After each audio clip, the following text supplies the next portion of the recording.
So this year I've been trying to check out some more indie games that are hot off the presses. I'm usually the guy who waits years and picks up a game in a Steam sale for like £2 before playing. But I've gone ahead and been checking out demos for upcoming games and then getting a few on day one to see how they stack up. I want to circle back to a few of the titles that I previously played the demo for, most of which appeared in one of my previous videos, and now see if the full game delivered on the potential showcased in those demos. I've got 4 titles today to look at. Let's jump right into it with Pipistrello and the Cursed Yoyo. This game is a 2D Zelda-style top-down action-adventure, with authentic Game Boy Advance-style pixel art graphics, and some Metroidvania elements. Pipistrello was on my radar since I enjoyed the dev's previous title, Dodgeball Academia, so much so that I even made a video recommending it last year. My initial thoughts upon seeing the trailer was that I was surprised that they didn't stay in the same graphical direction as Dodgeball Academia's more modern, Paper Mario-style sprite work, but after playing the demo I was very impressed by the general gameplay and thought it had a lot of potential. But from those first impressions, I definitely did not expect the game to blow me away as much as it ended up doing. While it's cribbing a lot of its core blueprint from the Legend of Zelda titles, I genuinely think that this is a pretty near-perfect execution of the 2D Zelda recipe. It's wearing its influence on its sleeve too, clearly a title made out of immense love for the Game Boy Zeldas, like Link's Awakening, the Oracle titles, and Minish Cap. Pipistrello sees you playing as Pipit, who is a pipistrelle bat. Pipistrello is Italian for bat, and also the name of a genus of bats. That's your daily lesson of Italian and biology right there. Good job guys, we're learning. Mum, I told you that video games were making me smarter. Pipit is a Nepo kid belonging to the Pipistrello family, who control the energy in the game's city setting. It opens with him groveling for money from his aunt, the matriarch of the family, only for various criminals to bust in and try to murk her, which almost goes to plan, but Pipit does some yo-yo shenanigans and his aunt's spirit is maintained in his prized yo-yo. After scooting through a quick tutorial dungeon, where you learn your basic yo-yo themed attacks, you're let loose into the city and given free reign to explore a bit. Compared to a lot of pre-Breath of the Wild Zelda titles, Pipistrello stops railroading you quite so linearly, fairly quickly. While there's still mostly a set order to do things, and the Metroidvania-themed world design locks you off certain areas until you obtain certain abilities, it's still quite a nice instant of a game not needing to lead you by the hand from objective to objective. Exploring the city is really fun. I love the setting for this game and a different sort of presentation for a game that usually leans in on fantasy aesthetics. For example, other Zelda worship games that I can think of, like Tunic or Hyper Light Drifter, still retain a lot in common aesthetically with Hyrule, being these fantasy kingdom settings, with temples, castles, grassy overworlds, and medieval-styled villages. While the layout of the city in Pipistrello is familiar to that of a Zelda-style overworld, it really feels unlike anything else similar that I've played in terms of how lively and contemporary it feels. It carries over a lot of influence from the developers being Brazilian, and its city setting is filled with lots of different sort of cohesive inclusions to make up the different districts and dungeons. I love it when a game goes for a more singular and unique setting, rather than falling into the more typical levels that we've already seen in games like Zelda. For example, rather than a fiery cave dungeon, we're left to tackle this mall and go deeper into a fast food empire's oil plant. There's a dungeon taking place on a skyscraper that's still under construction as well. Though my favourites came later in the game, with a level that takes place during a Comic-Con fan convention and another inside a football stadium. They definitely go to places that fit fantastically within the bustling city setting, while still also lending a hand to provide out-of-the-box dungeon designs. Zelda may well make another dungeon that takes place on an ice mountain or a forest temple, but I'm fairly certain we won't ever see Link going into a football stadium. Exploring in Pipistrello is very rewarding as well. There's a lot of optional side content and many little inventive challenges for you to obtain this game's equivalent of heart pieces. While initially I was a bit put off by some of the recurring side quests feeling like simple fetch quests, they can end up becoming a lot more fun later in the game when you fill out the map a lot more and start being able to traverse it with ease with your various obtained abilities. It's a game that ended up going a lot deeper than I expected with the amount of content on offer. My save file went over 20 hours and I'm still not even 100% done. So nothing but respect for these developers for going all in and making a truly substantial indie title. It just screams cult classic to me. The sort of game that would have been an absolutely top tier Game Boy Advance title back in the day. Key to Pipistrello is the yo-yo. It's the main weapon and used for every other ability that Pipit will obtain throughout the game. While Link would build up his arsenal of weapons, Pipit has all he needs in the yo-yo and just learns new ways to use it beyond its initial sword-style basic attack. Smartly, this means that pretty much all of your key moves are always available without needing to switch in a menu. This means that the equivalent of the hook shot, bow and arrow, or Pegasus boots are always on hand and activated by a button combo rather than needing to equip them. Pipit does have a secondary attack and various badges that can only be equipped at the safe house checkpoints, but these are only used out of personal preference for 99% of the game, and a few puzzles that require them will always have a workbench nearby, so you can equip them as you need. It can't be said enough how great the decision to map all of the key moves to buttons is, as it means the pacing of Pipistrello is incredible. You're hardly ever having to dab about in menus, and are usually on the move or trying new ideas for the various puzzles without getting frustrated. As you progress, the different options for traversal and combat both get quite deep. The movement especially ends up a fantastic challenge to wrangle and get to grips with. Some of the late game dungeons are wonderfully tricky, and really test your abilities with every single yo-yo move. While I am historically not someone who excels at the 2D Zelda titles, I was actually loving the challenge presented here, and I gotta say that some of the rewarding feelings I got after clearing some of the late game puzzles and movement gauntlets were amazing. Platforming is a bit more in the DNA of Pipistrello than it is in Zelda, with Metroidvania style abilities that let you bounce off walls, dash over liquid surfaces, or even ride and pinball between walls like this. There's a dedicated jump button too, unlike Zelda, that makes the general traversal of environments a bit more kinetic from the get-go. The whole game feels very intuitive to control, and for me, it felt like the exact right level of challenge that I wanted out of this sort of game. Another cool aspect of this game is the fact that a lot of the upgrades are obtained via these contracts you enter. They'll essentially nerf your character in some way, whether it be a temporary loss of max HP, attack power, or the amount of badges equipped. Then from this point on, your currency collected will be split in half, with half going to yourself and the other half paying off the contract. These add in some fun elements of risk and reward, wherein you risk upping the difficulty temporarily, and are then rewarded with permanent upgrades for paying it off and overcoming the extra challenge put on yourself. While maybe there are more contracts than necessary for the length of the game, it does then impose some player choice on what route of the upgrade tree you want to go down and what time you want to enter the contracts. Because I'll tell you, having to fight a boss while under contract with reduced attack power can be a ball ache.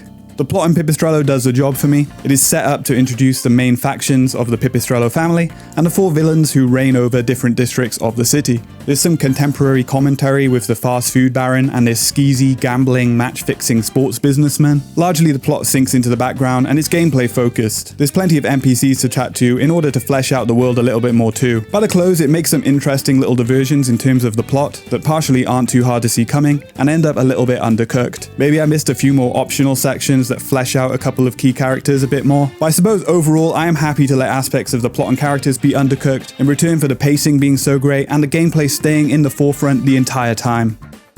Pipistrello ended up being way better than I could have imagined. While I've always been a fan of the 2D Zelda titles, I actually usually prefer the 3D iterations of the formula, but Pipistrello is absolutely up there with some of the very best 2D Zeldas. It makes an amazing case for its place in the canon, filled with so much content, with plenty of side quests, secrets, and also feeling so rewarding to explore. Pipistrello was a game I found hard to put down sometimes, and relished in trying to explore every inch of. Pocket Trap's work with Dodgeball Academia already proved to me that they were an indie studio to keep an eye on, but Pipistrello overcomes its derivative blueprint as a 2D Zelda copycat to become something so full of passion for the genre. This is a title I'd be eager to return to. Pocket Trap remains a studio that I'll be there day one for whatever they make next. I wholeheartedly recommend this to anyone even a little bit interested in a 2D Zelda crossed with Metroidvania title, because for me, this absolutely hit the spot.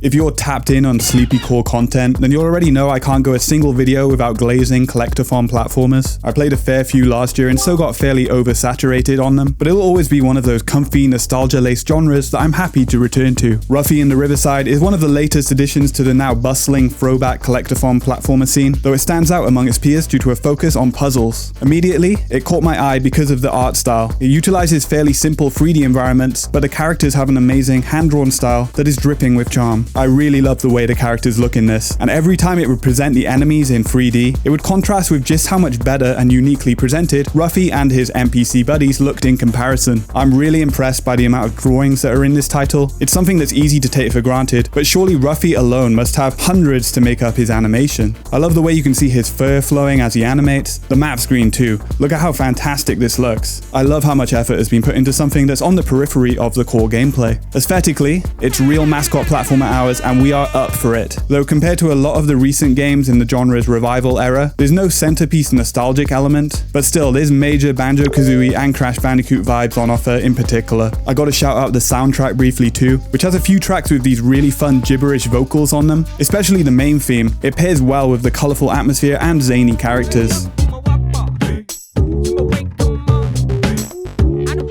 Ruffy's core mechanic is the swap. Essentially, this allows you to take one aspect of the environment and apply it to another, something as simple as changing the color of an item or changing its material. Pretty much the majority of this game is set around solving the various puzzles using this ability. While Ruffy is a platformer, it doesn't actually feature a massive amount of platforming, and what platforming there is pretty simple. While the Banjo comparisons are easily felt, I feel this has more in common with Tui's more abstract game design, focused on exploration and problem solving. There's even these sections that are essentially riffing on the shrines from Breath of the Wild too. Legitimately, Breath of the Wild was so goated, dude. It's been out 8 years now, and still you feel its influence everywhere. Ruffy himself controls pretty light and doesn't have any moves used for traversal other than running, jumping, and simple attacks. There's barely any enemies or bosses, and pretty much all of them are quite easily dispatched. And I focus more around a Zelda-styled mini puzzle in order to get them to expose a weak spot. So perhaps calling it a platformer is a bit disingenuous, since the gameplay probably included the least amount of platforming of any platformer I've played recently. But it's undeniable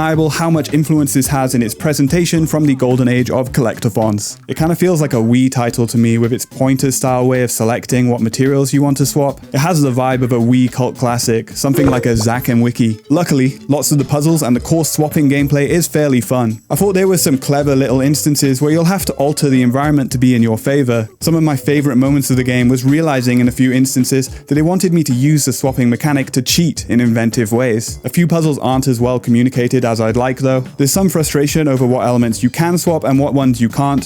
For me, the biggest blunder was this little side quest involving defeating these shark enemies. I found this shark in the middle of the hub world and I'm instructed to defeat it using the swap. So my mind instantly goes to freezing the water since there's an ice structure nearby. But nope, that doesn't work. It's fine though, because later on there's a bit in the main game where I have to defeat a shark, and it's achieved through turning the water into lava. I return to beat the shark in the hub world this way, but it still doesn't work. I don't know if I was missing some context clues here, but it turns out that each of the 4 sharks in the game are defeated using a different method that you'll only find out via trial and error. That was the most egregious instance of the puzzles not coming across well to me, and still for the most part I found them fun to dive into. I was never stumped, nor was I ever finding too many in a row too easy.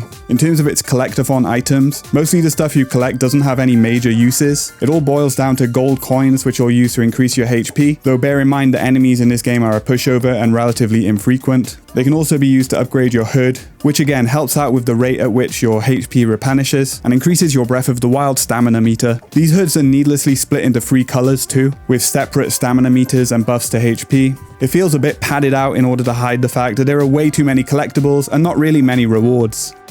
One aspect I think lets the game down a bit is its story. On one hand, it's a game made with kids in mind, so I wasn't really expecting anything groundbreaking, of course. But on the other hand, it's fairly nonsensical, and by the end, it just doesn't stop yapping and yapping, round and round in circles. The endgame of Ruffy is massively let down by how much of it is spent reading text boxes. I don't think the fairly typical mascot platformer premise requires anywhere near as much mandatory text box spam. I can sometimes see the vision to build up an Adventure Time styled world with adventurous lore, but when trying to do this in tandem with constant little jokes as well as exposition on where to go next, it ends up spending a lot of time telling you very little. It's a plot that's not really aimed at someone like me, but I couldn't help but be puzzled by a bizarre last minute twist they introduced to the plot that then is also swiftly backtracked on. I think the writing is charming, but it feels a bit too verbose for a game like this, and even buying into the plot, it isn't worth the effort unfortunately, though I do really appreciate the amount of love put into crafting this world and its various characters. I see that since I played the game, there's been a few patches to tone down some of the text boxes, so fair play to the developer for listening to the feedback and cutting the fat a bit. Oh man, and I have to say that while I got used to it by the end, initially the sound effects for Ruffy were determined to get under my skin. There's only so much scrimblow bimblow nonsense that I can take, dude. On the whole, I had a pretty pleasant range of sessions with Ruffy in the Riverside. Its length comes under 10 hours, which feels optimum for the amount of material they can get out of the swap mechanic. I thought that the love put into building up this world and cast of characters was very commendable, especially how the 2D hand-drawn animations looked. It's a really fun game to explore, and a lot of the puzzles were in the sweet spot of requiring a bit of thought, but still being accessible to kids. Still, it's a game that ends up a bit too wordy for the level of plot that it's operating on. Also, the platforming and boss fights being so pedestrian definitely makes it a game that I'm not really as likely to return to as other recent collectathon or throwback platformers, such as Yellow Taxigo's Room or Pseudo Regalia. I still recommend Ruffy. It's probably a great little title to play on the Switch 2 or Steam Deck. I'm incredibly interested in what the team behind this game does next, because I feel like they've got the sauce to make something that really clicks with me, as Ruffy often showed potential of doing. Now we've got to Everdeep Aurora, an exploration-focused, Metroidvania-style platformer RPG hybrid. You play as Shell the cat, who was dropped straight out of Kiki's delivery service to be the protagonist in this game. It's set up very efficiently that you are searching for your mother and anticipating a deadly meteor storm. You join a bunch of characters as you dig down into the Earth's surface towards the Everdeep. It's a tight premise with lots of room for mystery. It actually sounds a bit similar to Made in Abyss, especially so when you then meet up with a robot guardian partway through the game. Though luckily, compared to that show, there's no questionably dark and distressing torture stuff happening every 20 minutes. As you can see, the game is very striking visually. Being a 2020s update on the original Game Boy style pixel art, I really thought the art direction in Everdeep Aurora was so strong from front to back. Even using pixel art and limited colors, the game ends up drenched in a fantastic mood. It often felt to me like a Studio Ghibli movie sort of tone, capturing a sense of wonder at the unknown very well. Its characters are cute, but there's an underlying feeling of danger that will always keep you on your toes. I also enjoyed the throwback to original Game Boy titles, where the color palette would swap depending on what area you were in. It's often deceptively quite a beautiful game too. It caught me off guard occasionally with how nice its environments were. Lots of comfy little areas that are great to stop in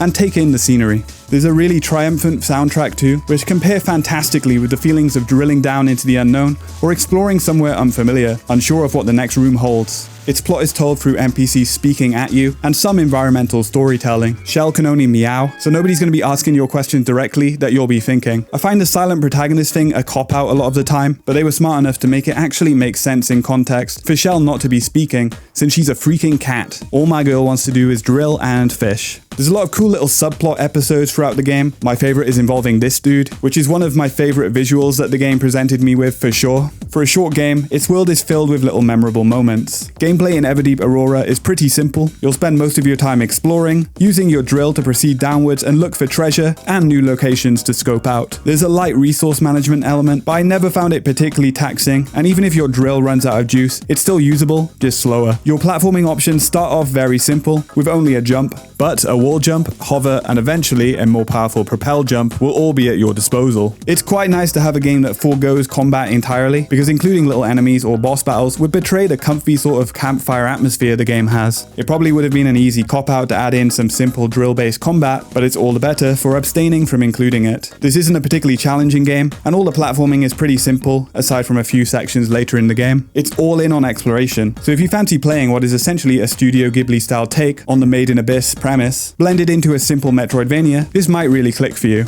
So Everdeep Aurora all sounds well and good. I think it's a pretty solid title, but I will warn you, unfortunately, Everdeep Aurora comes to a close at a point where it feels unsatisfying. To its credit, there are multiple endings, but aside from the secret true ending, it feels anticlimactic. There's a section at the end that has slightly higher stakes, but then it just sort of shuffles to a close, with some extra exploration around the remaining areas of the map that you missed. Even including the true ending, the game ends up finishing at a point where the game mechanics don't feel wholly fleshed out. It feels like a more concrete final area or exciting wrap-up was required to make this really click for me. I definitely got a lot out of Everdeep Aurora's aesthetics, and the core exploration-focused, drilling gameplay led to a fun few play sessions with it. I can't help but be a little disappointed in how the game wraps up, but I'll cautiously recommend this to anyone who thinks it sounds like their sort of jam. At a discounted price, I don't think you can really go too wrong with this one. I'd be interested in a sequel if they were to really flesh this game out a lot more, because they nailed the atmosphere and presentation.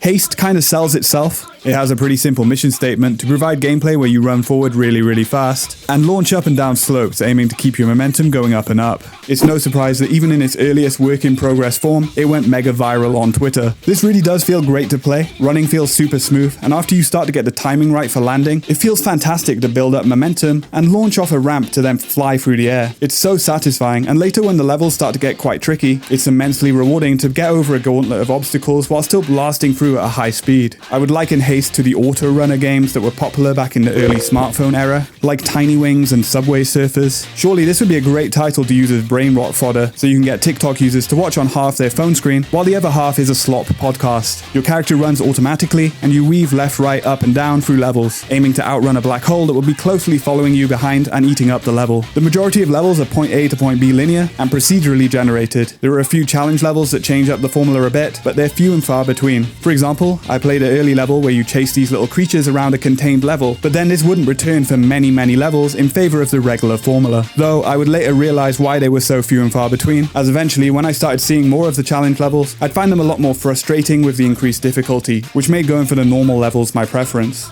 I can't fault the game's presentation. It looks really great with this sort of cel-shaded, cartoony style. I love how much the colors pop out, and the character designs, shown off wonderfully with high detail portraits, look wonderful too. Not only does controlling this game feel great, but the sound effects and rumble on the controller really work in tandem to make this such a nice pick up and play title. Getting a perfect landing just releases straight dopamine into my brain. There is a plot, but for me, this isn't really the sort of game where I needed anything concrete to keep me playing. It's all pretty skippable, so it's kind of a non-point. I appreciate the effort to flesh out this world and characters though. It was something that 100% wasn't needed given the gameplay is the core appeal, but the game has a lot more personality due to its premise and characters being fleshed out a bit. This might be where I start spitting hot takes, but I find one of the most oversaturated genres or genre elements right now is roguelikes or roguelites. I swear not everything needs this stuff shoehorned in. I do like the genre. The Binding of Isaac and all its variants are my most played games on Steam by some distance, but is a game like Haste really something that was best fit as a roguelike? On one hand, Haste being a roguelike means it's easy to pick up and play over and over, especially in tandem with its procedurally generated levels, but also it leads to the level design lacking as many truly memorable moments. Really, there's not a massive amount separating the levels from one another. If it was condensed into a Sonic type formula of 10 or so levels which were more thoughtfully designed rather than procedurally generated, maybe the game would stick out in my mind more.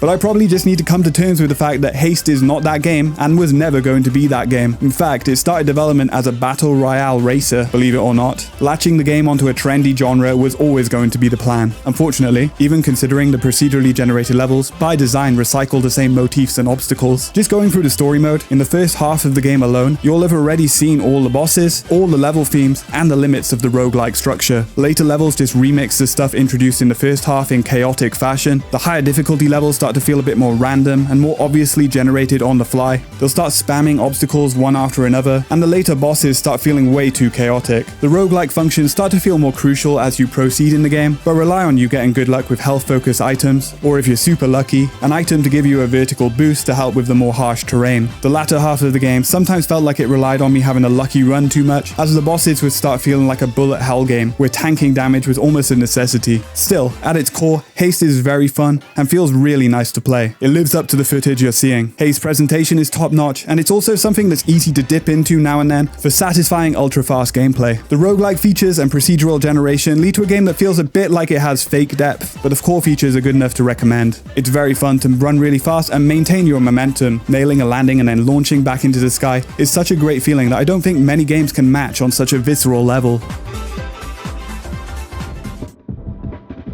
That's all for today. Hope this video might have put you onto some really cool stuff. I might make this into a series, so let me know if you'd like a second installment with another set of new titles. Thank you all so much for watching. Any likes, comments, and subscribes are huge in terms of growing this channel. I'm still buzzing that we got to 1.5k in under a year, so I can't let you guys know how grateful I am that you guys took a chance on a small channel and have provided such great feedback on this journey so far. Thanks again, and I'll see you guys very soon in the next one.